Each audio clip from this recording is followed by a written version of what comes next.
Hello friends, स्वागत है आप सभी का आपके अपनी यूट्यूब चैनल ऑनलाइन पढ़ाई में। फ्रेंड्स, आज हम लोग बात करने वाले हैं संस्कृति आईएएस नवंबर 2024 की सीरीज को, जिसमें एक जो हाल ही में चर्चित मुद्दे हैं उनसे संबंधित हम लोग राज्य व्यवस्था एवं शासन से संबंधित टॉपिक को डिस्कस करने वाले हैं।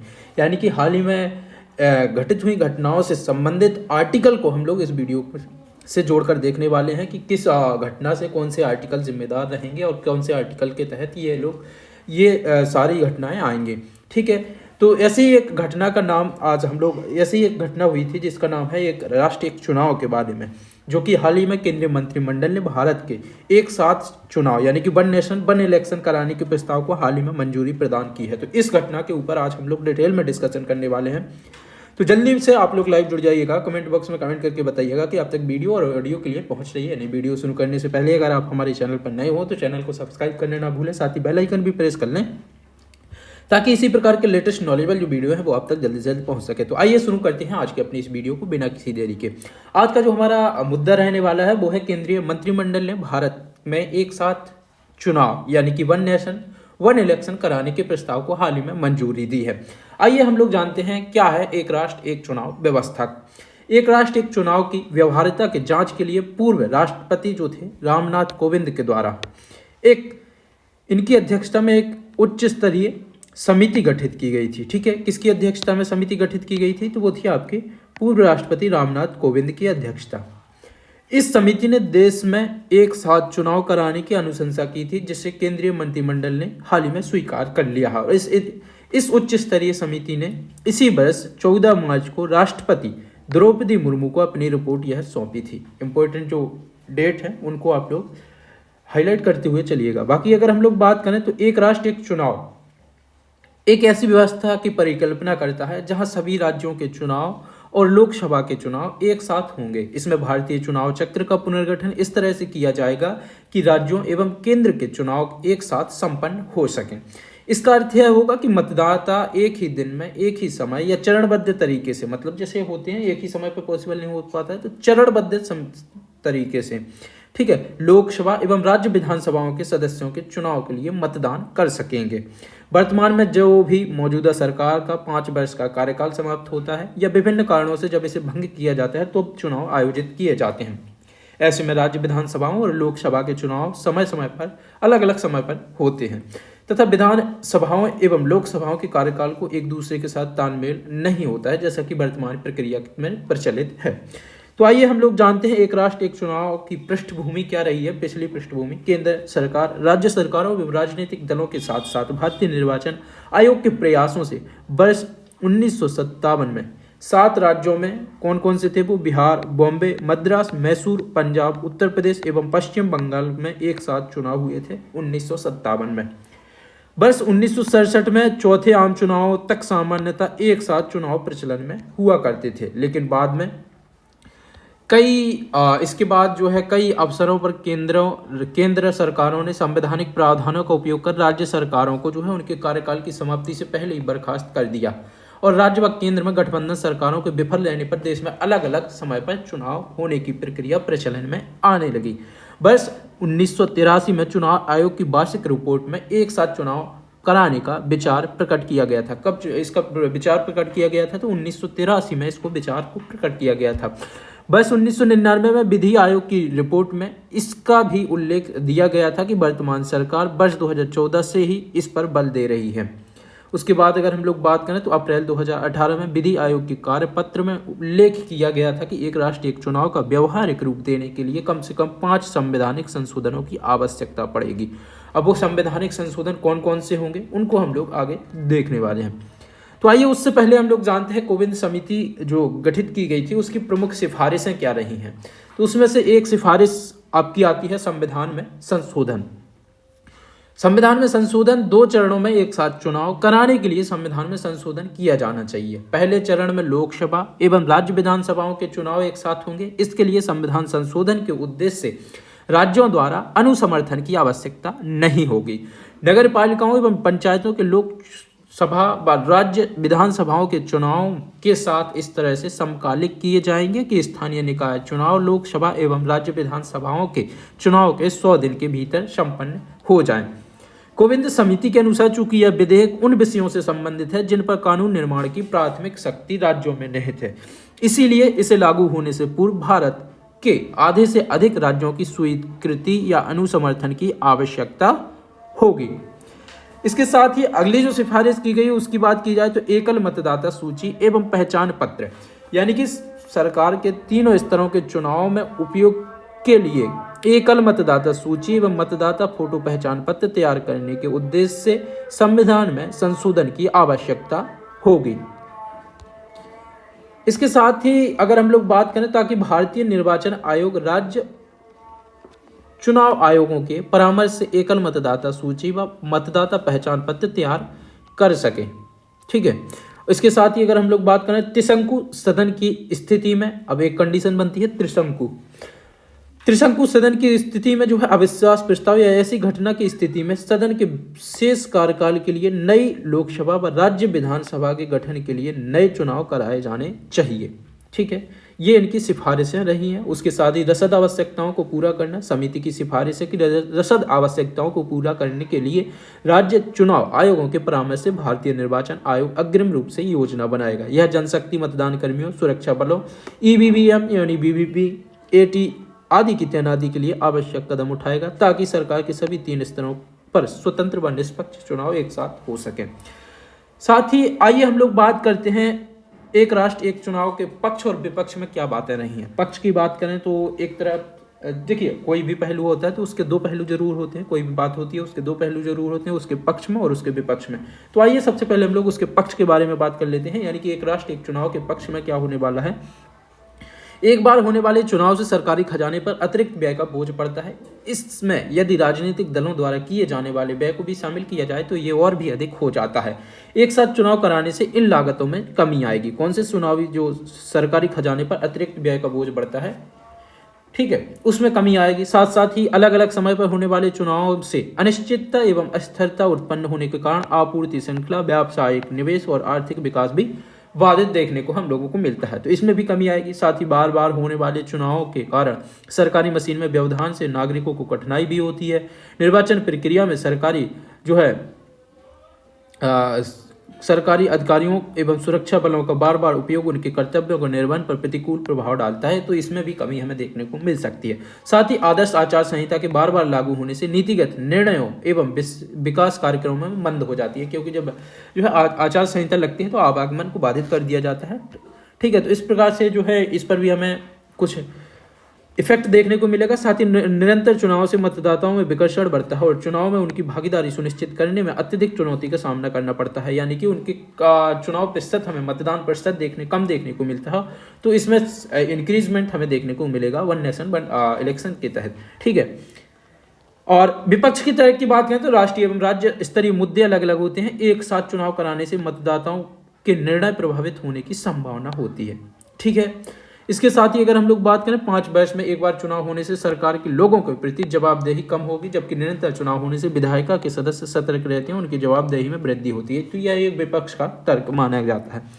साथ ही किसी राज्य के चुनाव समकालिक चरण तक स्थगित करने के लिए उस राज्य में अंतरिम अवधि के लिए राष्ट्रपति शासन लागू करना होगा, या लोकतंत्र एवं संघवाद के लिए एक आघात के रूप में जाना जाएगा। साथ ही एक साथ चुनाव कराने के लिए संवैधानिक संशोधन की भी आवश्यकता होगी। लोकसभा और राज्य विधानसभाओं के लिए 5 वर्ष के निश्चित कार्यकाल के लिए अनुच्छेद 83, 85, 172, 174 में संवैधानिक संशोधन की आवश्यकता होगी, जो कि लोकसभा एवं विधानसभाओं की अवधि व विघटन से संबंधित आर्टिकल हैं। ठीक है, और इस अगर हम लोग बात करें तो इस प्रस्ताव को लागू करने के लिए कई राज्य सरकारों के कार्यकाल को भी कम करना होगा, क्योंकि अभी कोई फिक्स डेट नहीं है इनका कार्यकाल कब शुरू हो रहा है कब खत्म हो रहा है, तो इसको भी मेंटेन करने के लिए एक विशेष क्रम में लाने के लिए किसी का कम करना होगा, किसी का ज़्यादा करना होगा। ठीक है, तो समिति की सिफारिश के अनुसार यदि कोई राज्य विधानसभा 5 वर्ष के कार्यकाल से पहले भंग हो जाती है तो नियत तिथि यानी कि लोकसभा एवं विधानसभा चुनाव को एक साथ कराने की तिथि के बाद नए मध्यावधि चुनाव कराए जाएंगे, यानी कि मध्य अवधि में चुनाव कराए जाएंगे कि एक फिक्स डेट तक। अगर जब मान लीजिए कि 2024 तक ही होना था अगला चुनाव, तो उसके पहले अगर कोई सरकार भंग हो जाती है, मतलब 2023 में अगर भंग हो जाती है तो 2023 में होने वाला चुनाव 2024 तक चलेगा। ठीक है, तो इस प्रकार से ये जो मध्य अवधि के चुनाव कराए जाएंगे, यह प्रावधान एक साथ चुनाव में लागत की कटौती के मूल विचार के खिलाफ होने से संघीय विचारधारा के भी प्रतिकूल होगा। बहुस्तरीय शासन प्रणाली में प्रत्येक स्तर पर अपना विशेष महत्व होता है। बहुस्तरीय चुनावों को एक साथ कराने से प्रत्येक स्तर, विशेष रूप से विधानसभा एवं नगर पालिका या पंचायत स्तरों का महत्व कम हो सकता है, जो संघीय व्यवस्था के विरुद्ध भी हो सकता है। आइए हम लोग जानते हैं अब डिटेल्स में कौन कौन से संविधान में संशोधन की आवश्यकता होगी। एक साथ एक चुनाव के लिए बदलाव के लिए अगर हम लोग बात करें तो अनुच्छेद 82 का सब क्लॉज ए शामिल किया जाएगा, जिसमें यह प्रक्रिया स्थापित की जाएगी कि जिसके द्वारा देश लोकसभा एवं राज्य विधानसभाओं के लिए एक साथ एक चुनाव की कार्यप्रणाली के लिए आगे बढ़ेगा। इसमें मुख्यतः निम्नलिखित प्रावधानों का भी उल्लेख होगा। देखिए, सब क्लॉज ए के 1 की अगर हम लोग बात करें, अनुच्छेद 82 के एक के अंतर्गत राष्ट्रपति द्वारा अनुच्छेद 82(1) को प्रभावी करने के लिए अधिसूचना जारी की जाएगी। उसके बाद नियत तिथि के बाद आयोजित किसी भी आम चुनाव के माध्यम से गठित सभी विधानसभाएं लोकसभा के पूर्ण कार्यकाल की समाप्तियां भंग हो जाएंगी। इसके साथ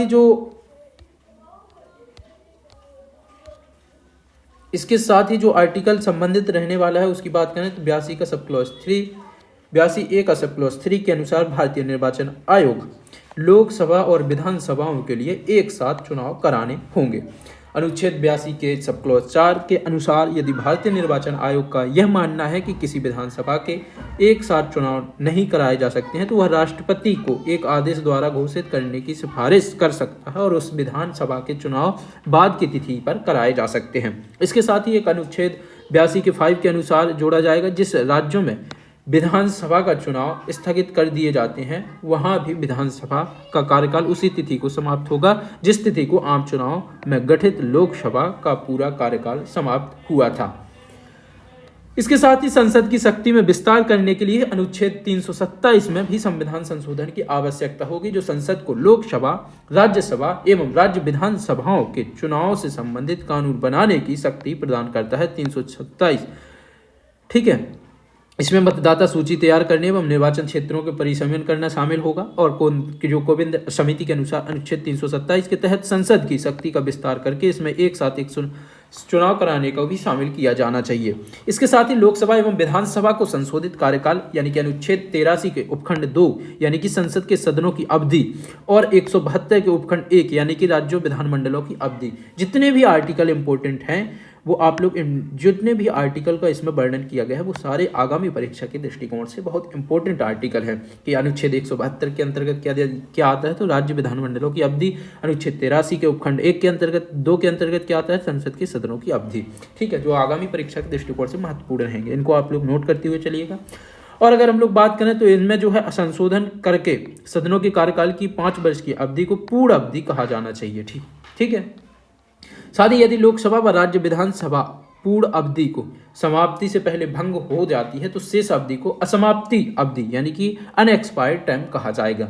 इसके साथ ही केंद्र शासित प्रदेशों के लिए संशोधन किया जाना चाहिए, क्योंकि रिपोर्ट एवं केंद्र शासित प्रदेशों में विधानसभाओं से संबंधित कुछ कानूनों में संविधान संशोधन की सिफारिश की गई है, जैसे राष्ट्रीय राजधानी क्षेत्र दिल्ली सरकार अधिनियम 1991 का, केंद्र शासित प्रदेश अधिकार 1963 और जम्मू कश्मीर पुनर्गठन अधिनियम 2019 का। इन कानूनों में संशोधन द्वारा यह सुनिश्चित किया जा सकेगा कि केंद्र शासित प्रदेशों में विधानसभा चुनाव भी लोकसभा एवं राज्य विधानसभा चुनाव के साथ साथ हों। इसके साथ ही एक साथ स्थानीय निकाय चुनाव एवं एकल मतदाता सूची तैयार करने के लिए भी कुछ संविधान संशोधन करने पड़ेंगे। नगर पालिका एवं पंचायत चुनाव राज्य सूची की प्रविष्टि 5 के अंतर्गत आते हैं, इसलिए उन्हें राज्यों द्वारा अनुसमर्थन की आवश्यकता होती। कोविंद समिति ने संविधान में एक नया अनुच्छेद 324 का सब क्लॉज ए शामिल करने का सुझाव दिया है। यह अनुच्छेद संसद को नगर पालिका एवं पंचायत चुनाव को आम चुनाव यानी कि लोकसभा व राज्य विधानसभाओं के लिए एक साथ आयोजित कराने का अधिकार प्रदान करेगा। समिति द्वारा प्रस्तावित नया अनुच्छेद 325 का सब क्लॉज 2 लोकसभा, राज्य विधानमंडल तथा नगर पालिका एवं पंचायत के चुनाव के लिए प्रत्येक प्रादेशिक निर्वाचन क्षेत्र के लिए एकल मतदाता सूची का प्रावधान करेगा। यह मतदाता सूची भारतीय निर्वाचन आयोग द्वारा राज्य चुनाव आयोग के परामर्श से बनाई जाएगी। आइए हम लोग समझते हैं वन नेशन वन इलेक्शंस अन्य देशों में इसका क्या प्रावधान रहा है। तो दक्षिण अफ्रीका, स्वीडन एवं जर्मनी जैसे संसदीय लोकतंत्रों में विधानमंडलों के लिए एक निश्चित कार्यकाल होता है। दक्षिण अफ्रीका में प्रत्येक 5 वर्ष में नेशनल असेंबली और प्रांतीय विधानमंडलों के चुनाव एक साथ होते हैं। राष्ट्रपति का चुनाव नेशनल असेंबली के द्वारा किया जाता है। वहीं स्वीडन के प्रधानमंत्री और जर्मनी के चांसलर का चुनाव प्रत्येक 4 वर्ष में उनकी संबंधित विधानमंडलों द्वारा किया जाता है। वही बात की जाए जर्मन की, तो जर्मन चांसलर के खिलाफ अविश्वास प्रस्ताव केवल उत्तराधिकारी का चुनाव करने के बाद ही लाया जा सकता है। आइए हम लोग समझते हैं अब आगे की राह क्या रहने वाली है। तो एक साथ चुनाव कराने के बारे में विभिन्न राजनीतिक दलों के बीच आम सहमति का अभाव देखने को भी मिल रहा है। ऐसे में आदर्श मध्य मार्ग यह हो सकता है कि लोकसभा चुनाव एक चक्र में और भी राज्य विधानसभा चुनाव 2.5 साल बाद दूसरे चक्र में कराए जाएं। इससे यह सुनिश्चित होगा कि लोकतांत्रिक और संघीय सिद्धांतों से समझौता किए बिना एक साथ चुनाव कराने के लाभ प्राप्त किए जा सके। यदि सभी राजनीतिक दलों को विश्वास में लाया जाए तो यह व्यवस्था अगले दशक में लागू किए जाने के साथ ही उसके बाद भी जारी से रखा जा सकता है। ठीक है, तो आपका क्या मत है वन नेशन वन इलेक्शंस के लिए? आप अपनी राय कमेंट में ज़रूर लिखिएगा।